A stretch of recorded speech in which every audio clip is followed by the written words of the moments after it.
सत्संग से सोधी आवे, नहीं जीव 84 में जावे। सत्संग से सोधी आवे, नहीं जीव 84 में जावे।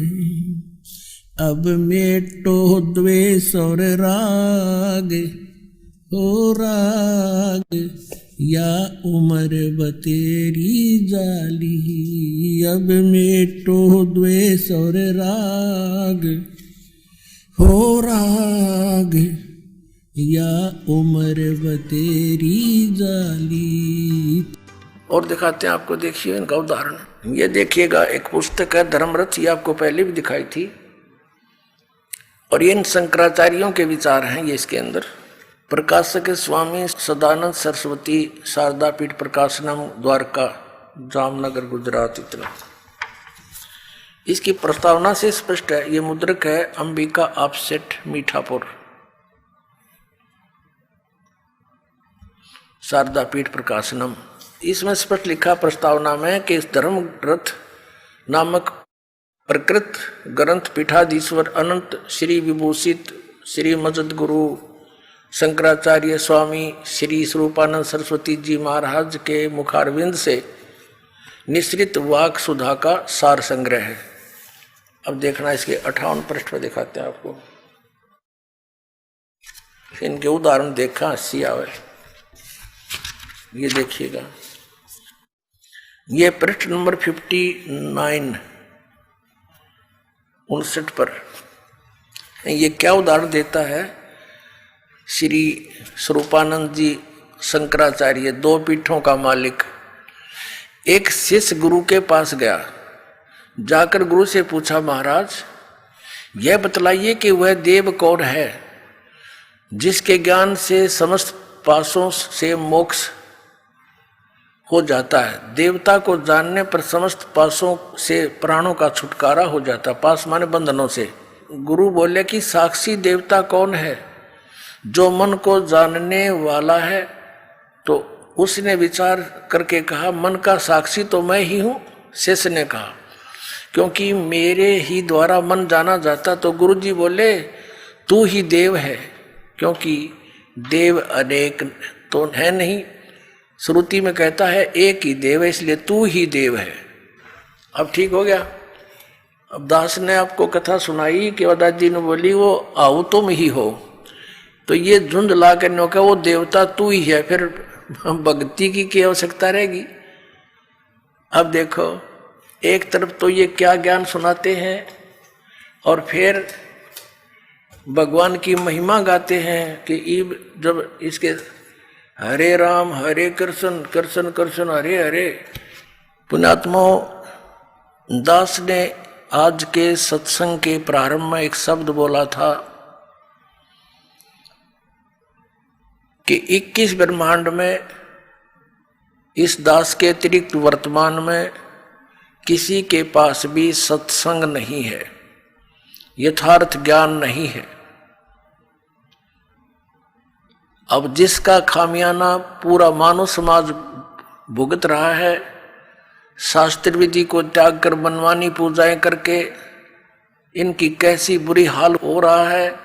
पितर बनते हैं, प्रेत बनते हैं, फिर यही धर्मगुरु उनके श्राद्ध निकलवाते हैं, जबकि वेदों और गीता में इन कर्म कांड को मना किया हुआ है। अब ये किसकी पूजा करते, पहले आपको दिखाते हैं। इन वर्तमान के शंकराचार्यों को तो ज्ञान होगा कहाँ, इनके भगवानों को ज्ञान नहीं। श्री विष्णु जी, श्री ब्रह्मा जी, श्री व्यास जी जो इनके धर्म गुरु कहलाते हैं, उनको ज्ञान नहीं, तो इनको ज्ञान कहाँ से होगा। इनके पास सत्संग कहाँ से होगा। कोरा अज्ञान, शास्त्र विरुद्ध ज्ञान सुना रहे हैं। देखिएगा, श्रीमद् देवी भागवत सचित्र मोटा टाइप, गीता प्रेस गोरखपुर से प्रकाशित है। संपादक हनुमान प्रसाद पोदार चिमन लाल गोस्वामी, प्रकाशक एवं मुद्रक हैं गीता प्रेस गोरखपुर, गोविंद भवन कार्यालय कोलकाता का संस्थान।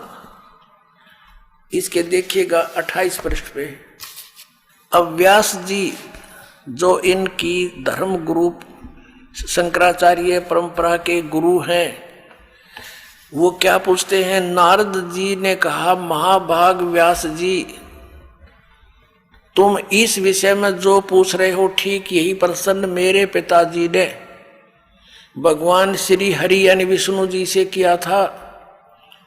देवादि देव भगवान जगत के स्वामी हैं, लक्ष्मी जी उनकी सेवा में उपस्थित रहती हैं। ये कहने का भाव ये विष्णु जी हैं। आगे देखो, 4 भुजाएं हैं, पीतांबर धारण करते हुए शंख चक्र गदा लिए रहते हैं, वक्षस्थल पर श्रीवस्त्र का चिन्ह चमकता रहता है। वे चराचर जगत के आश्रयदाता हैं, जगत गुरु एवं देवताओं के भी देवता हैं। ऐसे जगत प्रभु भगवान श्री हरि महान तप कर रहे थे। विष्णु जी तपस्या कर रहा था, उनकी समाधि लगी थी। यह देखकर मेरे पिता ब्रह्मा जी को बड़ा आश्चर्य हुआ। अतः उन्होंने उनसे जानने की इच्छा प्रकट की।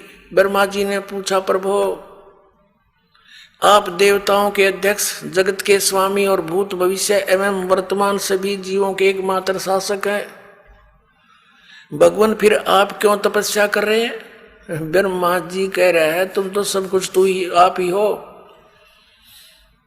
और किस देवता की आराधना में ध्यान मगन है? आप क्यों तपस्या कर रहे हो और किस भगवान की पूजा करते हो?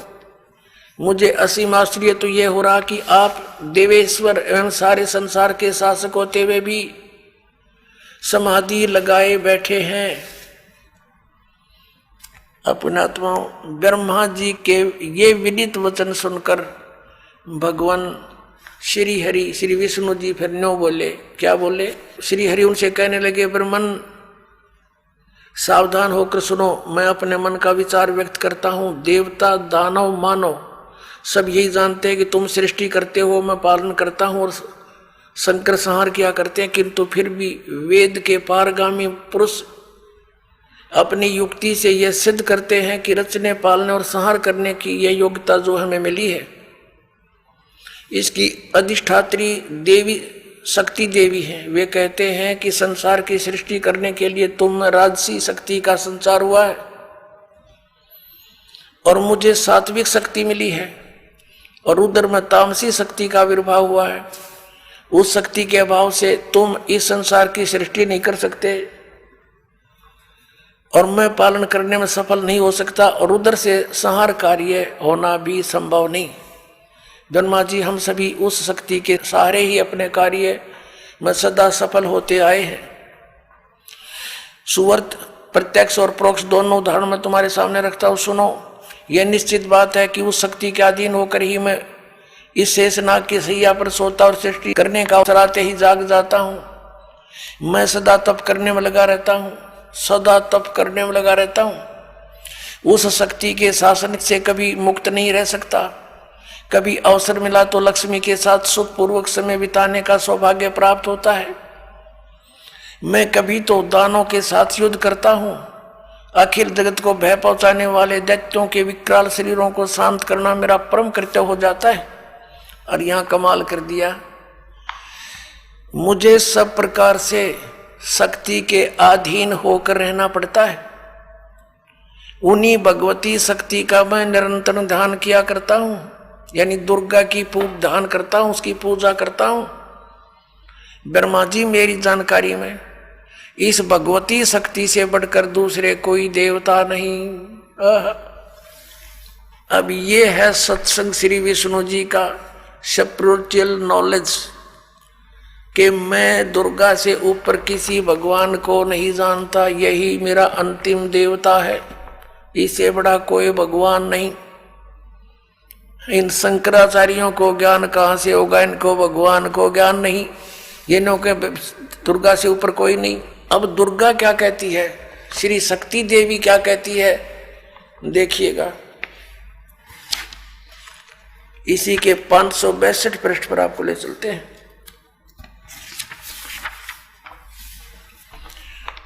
वो अपना पहला स्कंद पढ़ा था, अब ये 7वां स्कंद है। संक्षिप्त श्री देवी भागवत 562 पृष्ठ पे, यहां देखिएगा। अब देवी के द्वारा हिमालय को ज्ञानोपदेश, ब्रह्म स्वरूप का वर्णन। श्री देवी जी कहने लगी, पर्वतराज, अब देवी जी पहले तो अपने विषय में बताती है कि तुमने डरे रोने हैं तो मेरी पूजा कर लो, लेकिन उस ब्रह्म का क्या स्वरूप है यह बतलाया जाता है, जो प्रकाश रूप सबके अत्यंत समीप में स्थित, हृदय रूप गुहा में स्थित होने के कारण गुहाचर नाम से प्रसिद्ध है और महान पद अर्थात परम प्राप्य है। वह समस्त प्रजा के ज्ञान से परे है, अर्थात किसी की बुद्धि मानने वाला नहीं है, यह तुम जानो। जो ब्रह्म प्रकाश रूप है, जो सूक्ष्म से भी अत्यंत सूक्ष्म है, जिसमें संपूर्ण लोक और उन लोकों में निवास करने वाले प्राणी स्थित हैं, वह यह अक्षर ब्रह्म है।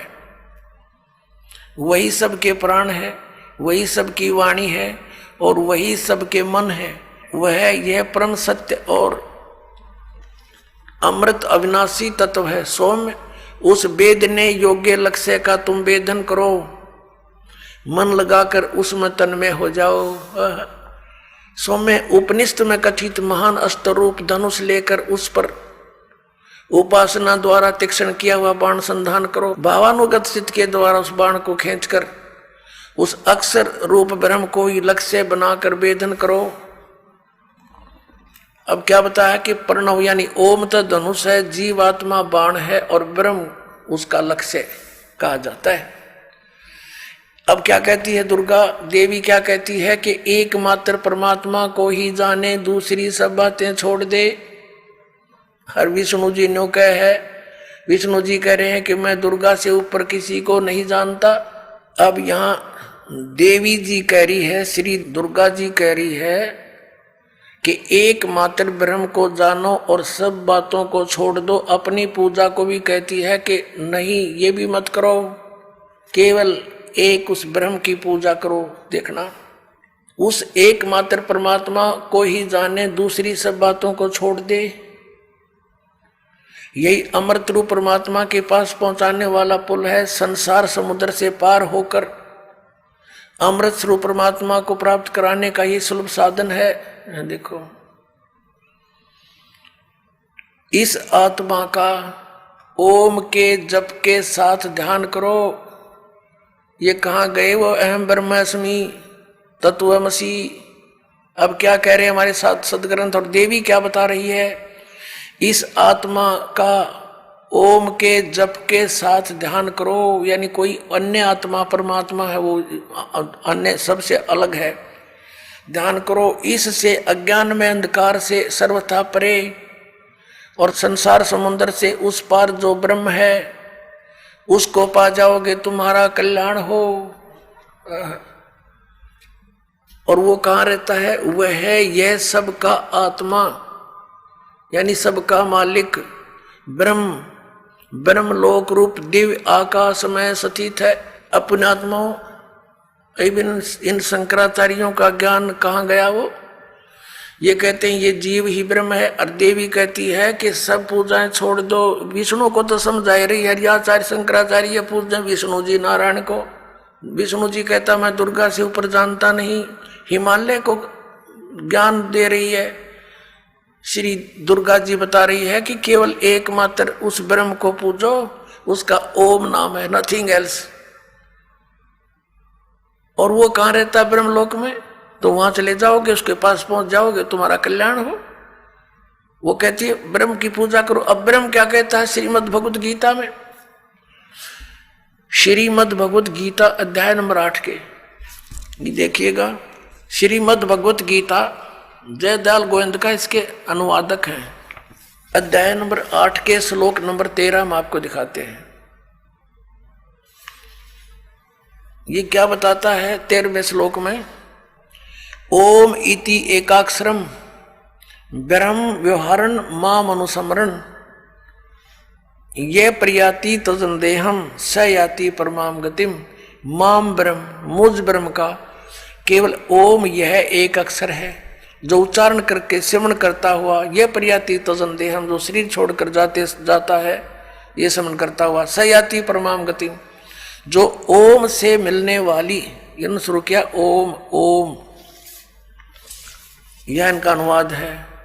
यह एक अक्षर रूप ब्रह्म को उच्चारण करता हुआ, अक्षर रूप ब्रह्म को नहीं, ये को कहता माम ब्रह्म, मुझ ब्रह्म का केवल एक ओम अक्षर है, नथिंग एल्स। चिंतन करता हुआ शरीर त्याग कर जाता हुआ पुरुष परम गति को प्राप्त होता है। यानी ओम से होने वाली जो परम गति है, ये ओम, और इन्होंने इस ओम को ऐसे लिखा अनुवाद में ओम ओम, ये समझो चाहिए, समझो। अब ये तो है, कहता है मेरी साधना करनी है मुझ ब्रह्म की, तो मेरा एक ओम मंत्र है। फिर इसने 70वें अध्याय के 23वें श्लोक में कहा कि सच्चिदानंद घन ब्रह्म, उस सच्चिदानंद घन ब्रह्म की साधना करने से तेरा पूर्ण मोक्ष होगा। फिर वहां पहुंच जाएगा जहां जाने के बाद लौटकर साधक फिर कभी संसार में नहीं आते। अपनी स्थिति को गीता ज्ञानदाता कहता है मेरी स्थिति तो नाशवान है, मैं भी जन्म मृत्यु के अंदर हूं और तू भी अर्जुन। देखिएगा अध्याय नंबर 2 का, अब श्लोक नंबर 12 देखो। अध्याय नंबर 2 और श्लोक नंबर 12।